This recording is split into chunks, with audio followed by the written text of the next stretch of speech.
नमस्कार दोस्तों, स्वागत है आपका डीडीसी चैनल पर। आज इस वीडियो में हम बात करेंगे कि सभी बीमारियों का मूल कारण क्या है।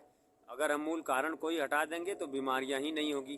तो इवन हमने पिछली वीडियो में बताया था कि जिनको बारंबार सर्दी खांसी होती है, इसका मूल कारण पेट में कब्जियत का होना है। पेट में कब्जियत का होना यानी कि एसिडिटी। अगर यही एसिडिटी बहुत लंबे समय तक पेट में बनी रहती है तो ये ब्लड में भी चली जाती है। अगर किसी भी आदमी का ब्लड एसिडिक हो गया तो उसका बीमार होना बहुत स्वाभाविक हो जाता है, उसको बहुत सारी बीमारियां हो सकती हैं। तो ऐसा क्या करें कि पेट में कब्ज ना बने? तो इसके लिए सबसे अच्छा तरीका ये है कि ज़्यादा से ज़्यादा फाइबर की मात्रा को खाया जाए। फाइबर हमारे शरीर में एक तरीके से झाड़ू का काम करता है। जैसे कि आप घर में झाड़ू हमारा काम करता है कि कोने और कतरे में कहीं भी कचरा इकट्ठा है तो उसको एक जगह इकट्ठा करता है और उसको फिर घर से बाहर निकालता है। ऐसे ही हमारे शरीर में फाइबर काम करता है।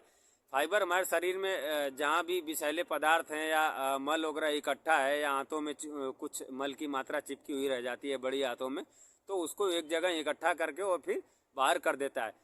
मल बाहर हो गया, इसका मतलब है कि शरीर निर्मल हो गया। शरीर निर्मल हो गया इसका मतलब ये है कि शरीर निरोग हो गया। शरीर निरोग होने की पहली शर्त ही यही है कि शरीर निर्मल और स्वच्छ होना चाहिए। तो अब देखते हैं कि फाइबर ऐसा कौन सा खाना है जिनमें फाइबर ज़्यादा पाया जाता है।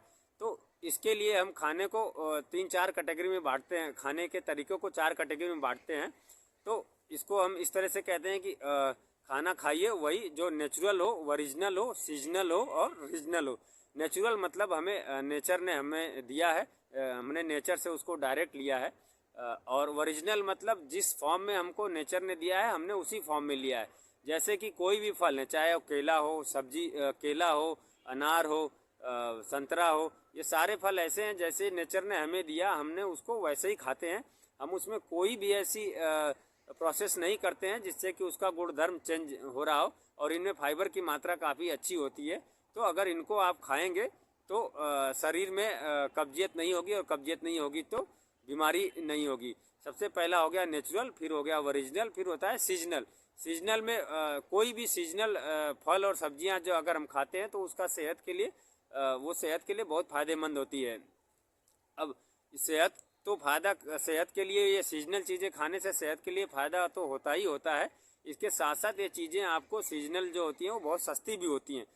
अब सस्ती क्यों होती हैं? क्योंकि कोई भी सस्ती चीज़ या महंगी चीज़ इसलिए होती है, इसमें डिमांड वर्सेस सप्लाई का खेल होता है। अगर डिमांड उतनी ही है और सप्लाई ज़्यादा हो गई तो चीज़ें सस्ती हो जाएंगी।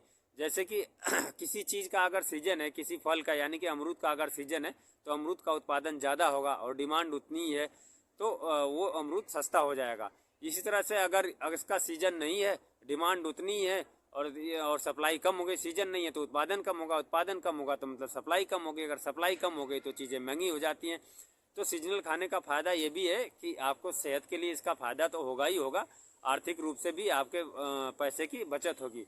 चौथा है नियम रीजनल। रीजनल मतलब क्षेत्रीय। क्षेत्रीय का मतलब ये है कि जहाँ पर भी हम रहते हैं या जहाँ पर हम पले बढ़े हैं उसके 50 किलोमीटर एरिया के में जो भी फल या सब्जियां उगाई जा सकती हैं या उगाई जा रही हैं, अगर हम उसको खाते हैं तो उसका सेहत के लिए बहुत ज़्यादा फ़ायदा होता है। जैसे कि अमरूद को ही ले लीजिए, अमरूद हमारे आसपास में उग जाता है और बहुत सस्ता मिलता है। तो अगर 20 रुपये किलो अमरूद आप खा रहे हैं उसका ज़्यादा फायदा है उसकी तुलना में अगर कोई फल आप 7 समंदर से मंगा के खा रहे हैं तो उससे ज़्यादा फायदा आपका अमरूद ही करेगा। और अमरूद कब्जियत में उपयोग होने वाला सबसे सर्वोत्तम फल है। कभी भी आप अमरूद का नाश्ता करिए, 400 से 500 ग्राम अच्छी मात्रा में अगर आपने अमरूद एक दिन खाया है तो अगले दिन आपको रिजल्ट दिख जाएगा, पेट बहुत ही अच्छे से साफ़ होता है। इसके अलावा अनार भी कब्ज दूर करने के लिए बहुत अच्छा फल है। बाकी जितने भी फल हैं सभी फल कब्ज को दूर करने के लिए अच्छे होते हैं, लेकिन उनमें सबसे सर्वोत्तम फल जो है वो अमरूद है। इसके अलावा खाने पीने के जैसे फाइबर में और क्या क्या है जो हम ले सकते हैं? फाइबर में सलाद, जैसे कि सलाद में खीरा, टमाटर, मूली, गाजर या जो भी है, इवन खीरा और टमाटर आपको 12 महीने मिल जाते हैं। तो इनमें फाइबर की मात्रा काफ़ी होती है, लेकिन इसका खाने का तरीका थोड़ा सा अलग होता है। जैसे बहुत सारे लोगों को मैंने देखा है कि रोटी खाते रहते हैं या खाना खाते रहते हैं, बीच में सलाद खाते रहते हैं। तो ये इस तरीके से अगर आप सलाद खाते हैं तो सलाद फ़ायदा नहीं करेगा। फ़ायदा क्यों नहीं करेगा? क्योंकि सलाद को जो पचने का टाइम है वो 2 से ढाई घंटे या 3 घंटे में मैक्सिमम सलाद पच जाता है, जबकि अन्न जो है, अन्न का खाना जो है उसको पचने में 6 घंटे लगते हैं। तो फूड ट्रैक एक ही है और उसमें आपने मिक्स कर दिया तो उसका फ़ायदा क्यों नहीं होगा? इसको इस तरीके से समझाते हैं। मान लीजिए कि रेलवे ट्रैक कोई एक ही है, उस पर धीमी रफ्तार से चलने वाली ट्रेन आपने चला दी पैसेंजर, उसके बाद उसी ट्रैक पे आपने शताब्दी या राजधानी जैसे ट्रेनें चला दी जो कि बहुत तेज़ रफ्तार से चलने के लिए बनी है, लेकिन चूंकि ट्रैक एक ही है तो उससे वो आगे नहीं जा सकती हैं, पीछे पीछे चलेंगी, तो उसका फ़ायदा कुछ नहीं होगा, बल्कि उल्टे नुकसान होगा। नुकसान इसलिए होगा कि उसमें बहुत सारा पैसा, बहुत सारी समय और बहुत सारी टेक्नोलॉजी लगी है जिसका हम उपयोग नहीं कर पा रहे हैं। इसी तरीके से अगर आप सलाद को खाते हैं तो सलाद का काम है जल्दी पचना और जल्दी से पच के शरीर को ऊर्जा प्रदान करना।